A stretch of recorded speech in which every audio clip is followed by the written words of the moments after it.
আলহামদুলিল্লাহি রাব্বিল আলামিন ওয়াসসালাতু ওয়াসসালামু আলা রাসূলিল্লাহ ওয়া আলা আলিহি ওয়া আসহাবিহি আজমাইন, আম্মা বাদ।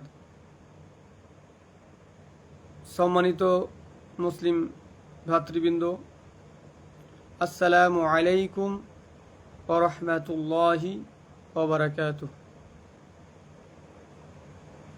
আজ আমি আপনাদের সম্মুখে এমন একটি বিষয় নিয়ে আলোচনা করব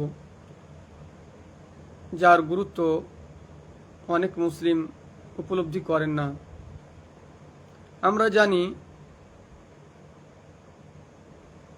কোরআন মাজিদ আল্লাহ তাআলার বাণী, কিন্তু একটি প্রশ্ন হলো কোরআন কিভাবে বুঝব? কোরআনের আদেশগুলো কিভাবে পালন করব? নামাজ কিভাবে পড়ব? যাকাত কিভাবে আদায় করব? হজের বিধান কিভাবে বাস্তবায়ন করব? ব্যবসা বাণিজ্য, পারিবারিক জীবন, সমাজ এবং রাষ্ট্র পরিচালনায় ইসলামের নির্দেশনা বা নির্দেশিকা কিভাবে অনুসরণ করব? এসব প্রশ্নের একটি উত্তর, সেটি হচ্ছে যে রাসূল সাল্লাল্লাহু আলাইহি সাল্লামের সুন্নাহ ও সহিহ হাদিস। তাই হাদিস অধ্যয়ন কোনো অতিরিক্ত বিষয় নয়, বরং ইসলামের অপরিহার্য অংশ। আল্লাহ সুবহানাহু ওয়া তাআলা রাসূল সাল্লাল্লাহু আলাইহি সাল্লামকে শুধু কোরআন পৌঁছে দেওয়ার জন্যই পাঠাননি, বরং কোরআনের ব্যাখ্যা ও শিক্ষা দেওয়ার জন্য পাঠিয়েছেন। আল্লাহ সুবহানাহু ওয়া তাআলা বলেন, ওয়া আনজালনা ইলাইকা যিকরা লিতুবাইয়িনা লিন-নাসি মা নুযিলা ইলাইহিম। আল্লাহ তাআলা বলেন যে আমি আপনার প্রতি এ উপদেশ অর্থাৎ কোরআন অবতীর্ণ করেছি যাতে আপনি মানুষের কাছে তাদের জন্য যা অবতীর্ণ হয়েছে তা স্পষ্টভাবে ব্যাখ্যা করে দেন। সূরা আন-নাহাল আয়াত নাম্বার 44। তো এই আয়াত অত্যন্ত স্পষ্টভাবে প্রমাণ করে যে রাসূলুল্লাহ সাল্লাল্লাহু আলাইহি ওয়াসাল্লাম এর একটি গুরুত্বপূর্ণ দায়িত্ব ছিল কোরআনের ব্যাখ্যা করা। সুতরাং কেউ যদি কেবল কোরআন পড়ে কিন্তু রাসূল সাল্লাল্লাহু আলাইহি সাল্লামের ব্যাখ্যা গ্রহণ না করে, তবে তার জ্ঞান অসম্পূর্ণ হয়ে থাকে। আল্লাহ সুবহানাহু ওয়া তাআলা আরো বলেন, লাকাদ মান্নাল্লাহু আলাল মুমিনিনা ইয বা'আসা ফীহিম রাসূলাম মিন আনফুসিহিম ইয়াতলু আলাইহিম আয়াতিহি ওয়া ইউযাক্কিহিম ওয়া ইউআল্লিমুহুমুল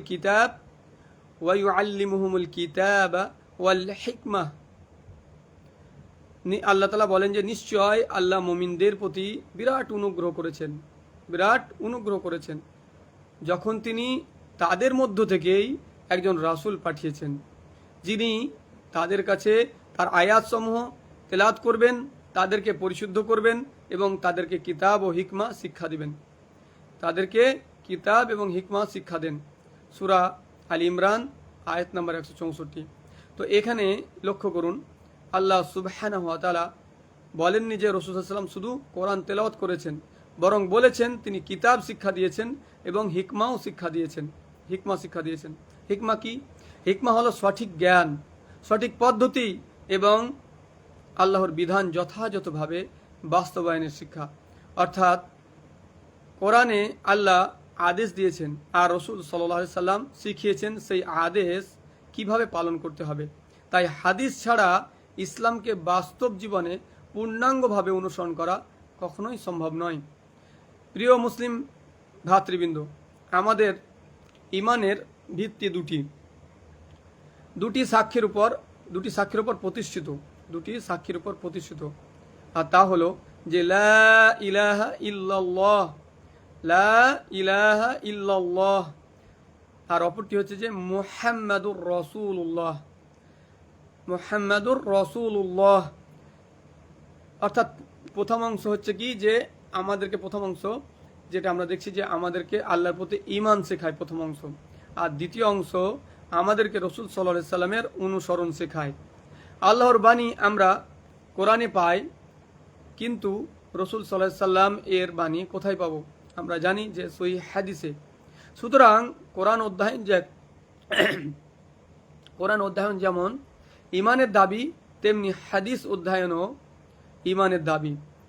এ প্রসঙ্গে আল্লাহ সুবহানাহু ওয়া তাআলা বলেন, ওয়ামা আতাকুমুর রাসূলু ফাখুযুহু ওয়ামা নাহাকুম আনহু ফান্তাহু। রাসূল তোমাদের যা দেন, আল্লাহ তাআলা বলেন যে রাসূল তোমাদেরকে যা দেন তা গ্রহণ করো, আর তিনি যেসব বিষয়ে তোমাদেরকে নিষেধ করেন বা বাধা দেন, নিষেধ করেন, তা থেকে তোমরা বিরত থাকো। সূরা আল হাসর আয়াত নম্বর 7। এখন প্রশ্ন হলো যে রাসূলুল্লাহ সাল্লাল্লাহু আলাইহি সাল্লাম আমাদেরকে কি দিয়েছেন? আমাদেরকে কি দিয়েছেন? তিনি কি থেকে নিষেধ করেছেন? এসব কোথায় সংরক্ষিত? সহিহ হাদিসে। অতএব হাদিস না জানলে এই আয়াতের উপর আমল করাও অসম্ভব হয়ে পড়ে। প্রিয় শ্রোতামণ্ডলী, অনেকেই বলেন আমরা শুধু কোরআন মানব, কিন্তু এই কথাটি কোরআনেরই বিরোধিতা করে, কোরআনের সঙ্গে বিরোধিতা করে। কারণ কোরআনই তো আমাদেরকে রসুল সাল্লাল্লাহু আলাইহি সাল্লামের আনুগত্যের নির্দেশ দিয়েছে। রসুল সাল্লাল্লাহু আলাইহি সাল্লামের আনুগত্য কিভাবে করব যদি তার কথা ও কর্মই আমরা না জানি? এজন্যই সাহাবায়ে কেরাম রসুল সাল্লাল্লাহু আলাইহি সাল্লামের প্রতিটা কথা, প্রতিটি কাজ, প্রতিটি অনুমোদন অত্যন্ত যত্ন সহকারে সংরক্ষণ করেছেন।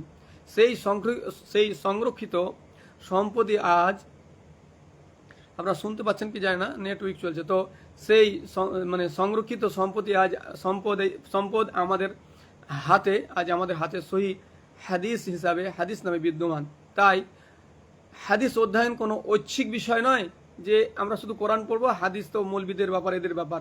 প্রত্যেক ব্যক্তিকেই, বিশেষ করে বুখারী, মুসলিম অন্তত পড়া উচিত। আর নিজের মাতৃভাষাতে হয়ে গেছে।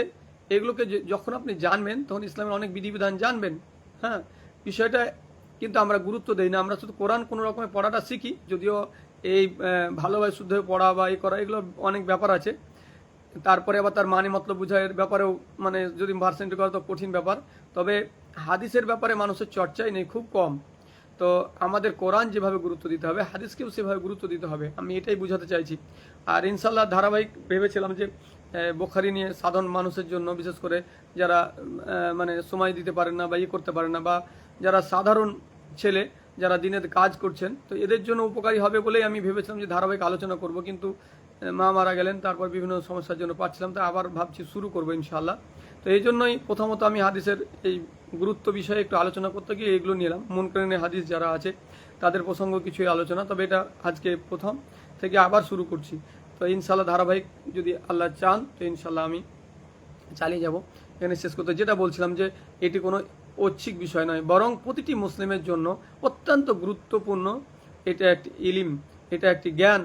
আল্লাহ সুবহানাহু ওয়া তাআলা আমাদের সবাইকে কোরআন এবং সহিহ হাদিসকে দৃঢ়ভাবে আঁকড়ে ধরার তৌফিক দান করুন, আমিন।